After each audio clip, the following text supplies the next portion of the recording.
Comenzando por deconstruir críticamente la transición del mito al logos, donde tradicionalmente se considera que el mito es irracional, para mostrar que si bien el mito tiene una racionalidad distinta a la de la ciencia o la filosofía, sigue siendo una construcción racional en la medida en la que trata de dar respuesta, de dar razón de lo que Enrique Dussel denomina los núcleos epistemológicos universales, que son las preguntas fundamentales que el ser humano en tanto tal se ha planteado a lo largo de la historia y que tienen que ver con la esencia de la condición existencial y ontológica que caracteriza el ser ahí del hombre que se enfrenta a la muerte, al universo, a la hostilidad de un mundo sin sentido intrínseco, reconociendo por tanto que todas las tradiciones culturales a lo largo de la historia de la humanidad tienen en mayor o menor medida, con mayor o menor precisión, un discurso que es un conjunto de narrativas y representaciones míticas que no son irracionales, sino que de hecho son en mayor o menor medida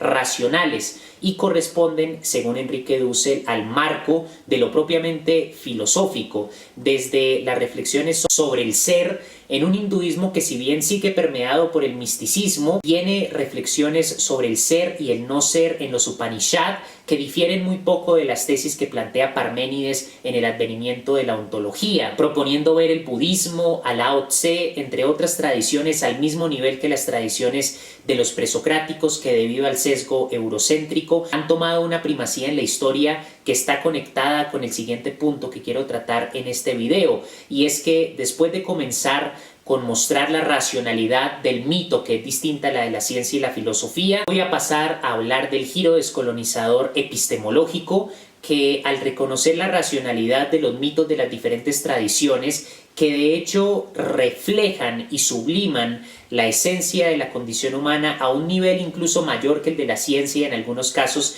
que el de los conceptos y marcos categoriales de la filosofía, ya que el mito sublima la condición de la psicología de masas y la experiencia existencial y fenomenológica, histórica y socialmente constituida por una comunidad. El mito es el reflejo de la psicología de masas, es el reflejo de las crisis del nihilismo, de las experiencias existenciales y de la construcción simbólica del ser a partir de la palabra vuelta mito, cosmogonía, cultura y el conjunto de juicios morales que conforman lo que Paul Ricoeur llamaba el núcleo ético-mítico, que es universal y característico de todas las comunidades que han existido a lo largo de la historia. Mostrando esa racionalidad, el giro descolonizador epistemológico busca superar el sesgo eurocéntrico que le da una centralidad histórico-mundial a Europa que no ha tenido históricamente, desde la antigüedad, donde prima lo grecolatino por encima de Mesopotamia, Egipto y Persia, que sí tenían una centralidad histórico-mundial, pasando por la Edad Media, donde la Europa latinogermánica del Imperio Romano de Occidente tiene una centralidad por encima del mundo árabe del Imperio Otomano, que sí tenían en aquella época una centralidad no solo histórico-mundial, sino también filosófica y cultural. Se olvida que la filosofía griega fue conservada por el Imperio de Bizancio, por los bizantinos, y no por el Imperio Romano de Occidente, que dio paso a la Europa latinogermánica. De hecho, después de la toma en 1453 de Constantinopla a manos de los turcos, esas personas que huían del Imperio bizantino tomado por los turcos preservaron la filosofía, particularmente a Aristóteles, en los centros de cultura y desarrollo de la filosofía del califato musulmán. Los árabes fueron responsables de traducir a Aristóteles, pensando, sin ir muy lejos, en Averroes y cómo es responsable de comenzar el renacimiento filosófico a partir del siglo XIII. Llegando finalmente a la modernidad,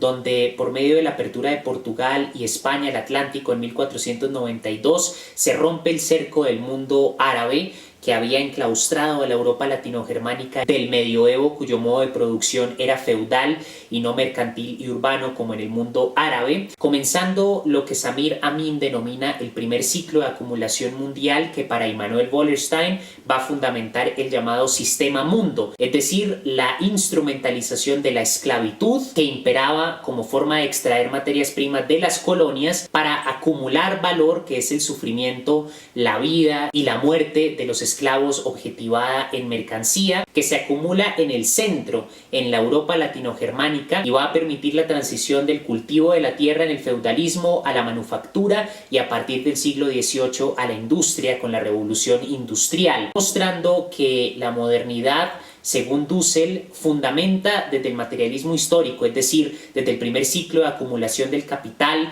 que posibilitó el nacimiento del capitalismo a partir de la contradicción entre las relaciones sociales de producción del feudalismo y el impulso acelerado de las fuerzas de producción producto de la plusvalía extraída de las colonias, que a su vez devaluó la riqueza del mundo árabe e hizo colapsar la civilización que en ese momento, durante la Edad Media latinogermánica, había tenido centralidad histórico mundial, pero que perdió no solo el valor de sus riquezas y su estatus como imperio, sino también la posibilidad de desarrollar una filosofía. Y por lo tanto, con la modernidad surge el mito del encubrimiento del otro, el otro siendo el esclavo de las colonias, los conquistados, la exterioridad a una totalidad ontológica que implica el ser europeo fundamentado a partir del yo conquisto, del ego conqueri. Toda la filosofía moderna para Dussel se ve como el resultado material de una dominación que implica pasar del feudalismo al capitalismo y que supone no solo la dominación y explotación económica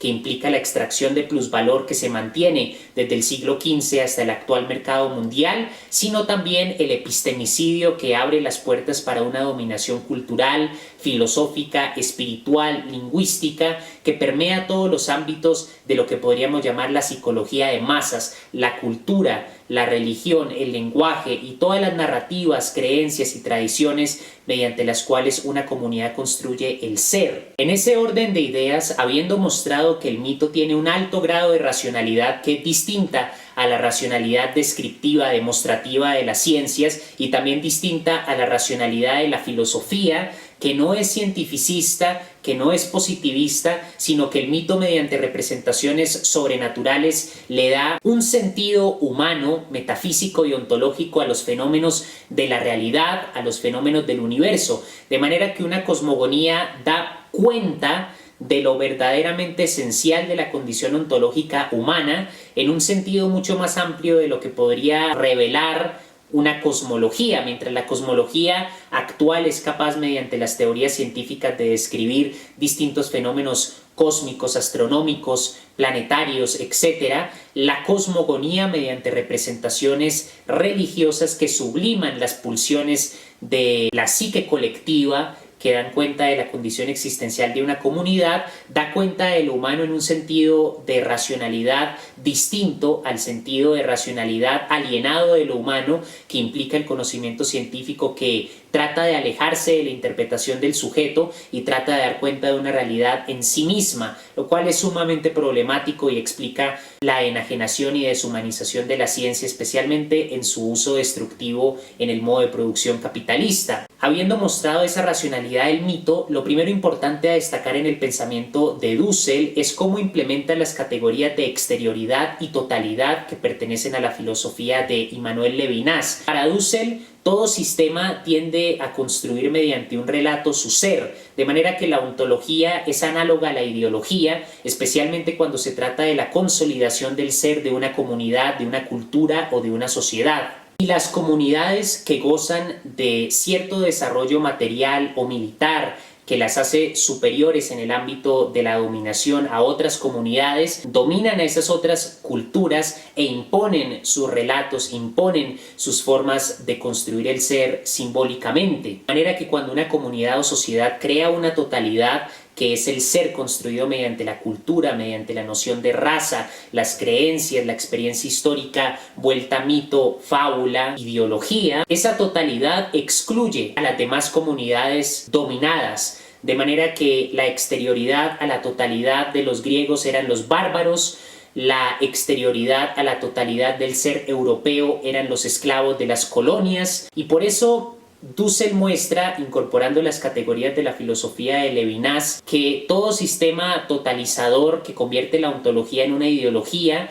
tiende a fetichizarse, y para Dussel la fetichización de la totalidad ontológica implica el surgimiento del fascismo, del desprecio hacia el otro, de manera que es la alteridad, la diferencia, esa totalidad ontológica, la única cosa para Dussel que puede evitar la fetichización de la totalidad ontológica que implica el ser construido simbólicamente de una comunidad. Luego, si hay que superar desde el materialismo histórico las contradicciones del capitalismo, desde la plusvalía absoluta y relativa hasta el trabajo enajenado, desde el uso destructivo de la ciencia hasta la creciente centralización de los medios de producción, desde las crisis de superproducción hasta el uso deshumanizado de los medios de producción como la ciencia y el desarrollo que se le da a las fuerzas productivas no para satisfacer las necesidades de las comunidades, de las mayorías, sino para maximizar las ganancias de la clase dominante, al mismo tiempo, a la par con estas reivindicaciones de transformar la materialidad de la producción en el capitalismo,